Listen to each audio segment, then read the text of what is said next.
Hi guys, and welcome to today's video where I'm going to be showing you how I made this rather simple DIY fencing around the back of my garden room gym. And I've got to say, I'm really happy with how this turned out. But before I got started, there was quite a bit of work to do clearing mess out from behind the gym. I also had to get rid of this horrible reed fencing that we've had up for several years now. And behind that there is this industrial wire fencing, these horrible concrete posts, which I really want to get covered up.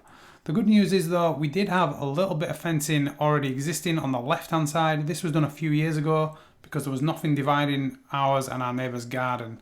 But to get started, I'm going to have to work on the back here to add a new section of fencing. And what you can see me doing here is marking out for the first post. So for this, I'm going to be using bolt down post holders. And obviously I'm fixing into a solid surface here because we have a retaining wall. But if you're not and you're going into soil, you can definitely use a spiked post holder like the one that I'm fixing here around the front of the house.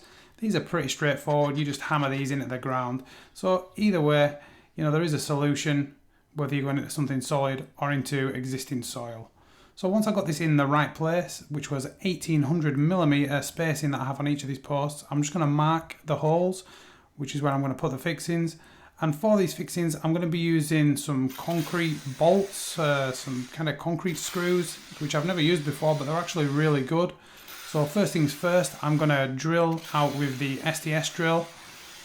And I believe this was a 7mm bit, and the bolts that I'm using are M8. So this was a really nice snug fit. And as you can see, it's just a case of winding these in. And then I'm just using a socket attachment in my cordless drill here, which was really helpful. What I will say is if you can get an attachment for an impact driver, that's going to be even better, because this did kind of kick a little bit if the bolt caught. But I just finished these off with the socket set, and these were really solid once they were done. So following that, I could pop the post in, and then I just used a piece of 3x2 just to line through for the next post. Then I just used a tape measure here just to measure the front, just to make sure it was even with that next one as well. Following that, I actually set up a string line, and this allowed me to just get a really nice straight run through all the way to the end on these post holders. So you can see there I'm just fixing these down, and it's very simple. You just need to drill the holes, put those bolts in, tighten them up with a cordless drill, and as I said, I'm just going to tighten them up with a socket set. Now obviously if you're just doing this manually by hand with like a spanner or something, this is going to be much more difficult, so I do recommend at the bare minimum investing in a little socket set, because you can see how quickly this just tightens them up. And there we go, you can see we're going all the way through to the end now. We just have one there that's in the raised bed that I had to dig out, so you can see I dug down about 200mm there into the soil to get that one in. And finally I'm going to fix the last post on the end here, which I did differently. This is a piece of 4x2 which I'm fixing to the back of my neighbour's wall, and I'm basically fixing it halfway on, halfway off, so there's a 50mm-ish overlap where I can fix the back rails to. And there's also a 50mm overlap onto the back of the wall there, which is going to give me a really nice fixing. And for this I'm just using some plugs and some screws, so you can see I'm just hammering the screws in and then using the cordless drill just to tighten those up, and this is really nice and solid.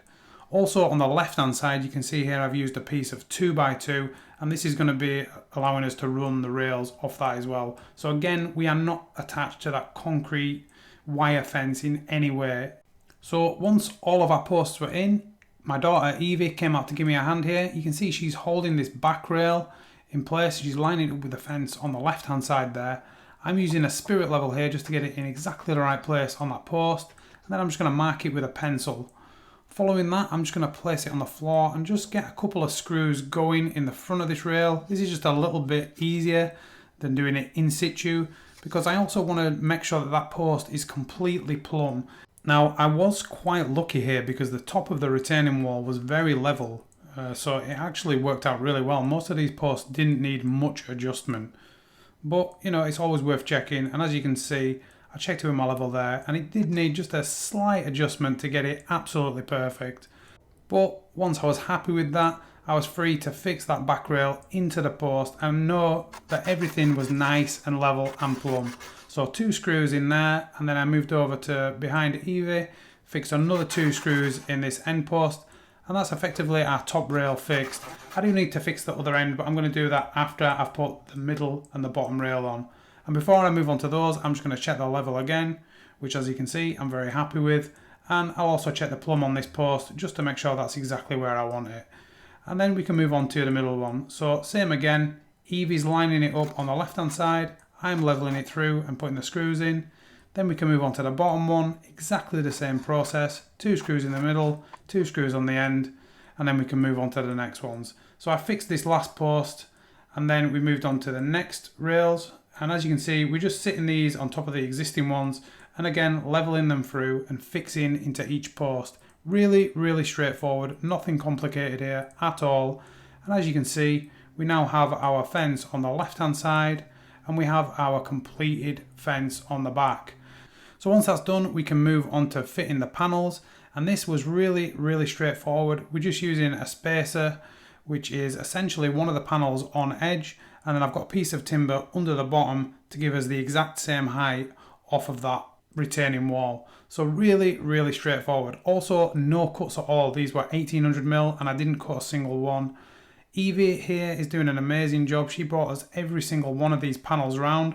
So by the time I moved around to the back here, she went for a little break for some lunch and a drink. And also it wasn't a really great environment for 2 of us to be working down the back of here and filming at the same time. So she got a well-deserved rest after she'd bought every single one of these timbers round from the front of the house from me, which I was obviously very, very grateful of.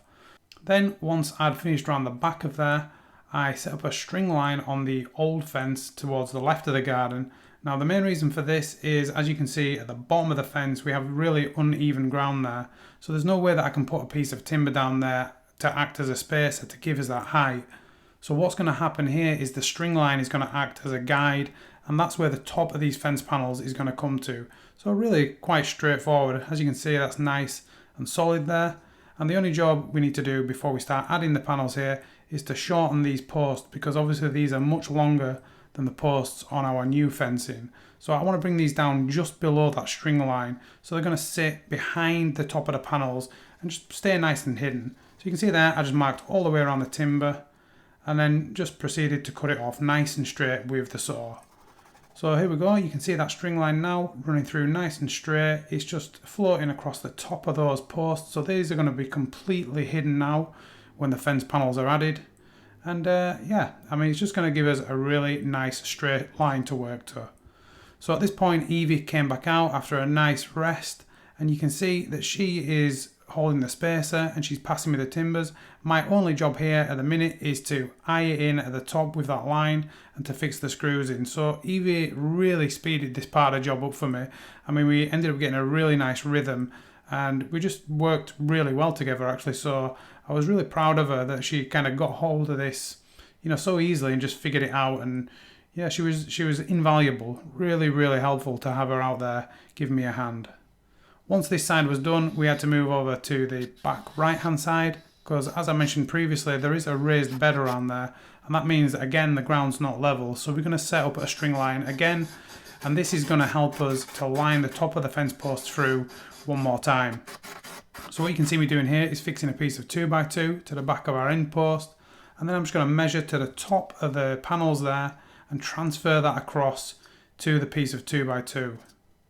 Following that, I can add a little screw into there, and that's going to give me a little anchor to run the string line to and ensure that we have a perfectly straight line from the top of the fence. So you can see I've just hooked my chalk line on there all the way over to that screw, wrap it round nice and tight, and there we go. We've just got a lovely straight line to work to again. So I'm just going to tie that tight, rest it on the wall so it don't get lost. And I'll just show you again a little bit of a close-up here of exactly how that looks. So you can see it's just sort of flying across the top of that post with about 20-30mm clearance, and it's just a really nice straight line to work to. Following that, me and Evie jump back on it again, and you can see Evie's got that spacer. She's grabbing a new timber every time. My only job here is making sure that the top is nice and level and getting those fixings in. So I mean, we worked as a team really great here, and you know, again, I'm very thankful that Evie was prepared to give up, you know, a day of her summer holidays to help her dad in the garden, doing a pretty boring fencing job, but she did an absolutely fantastic job. So, you know, really happy that she was able to help me with that. And as you can see, when the job's done, it's looking pretty good. I'm actually really happy with how this turned out. So, I mean, let me know in the comments below, what do you think? Would you be able to do a job like this? Is it something that you might take on yourself? Do you agree it's really tidied up this area of the garden? And how do you think Evie did on her first little project with her dad? I'd love to hear your comments down below, and I will see you in the next video.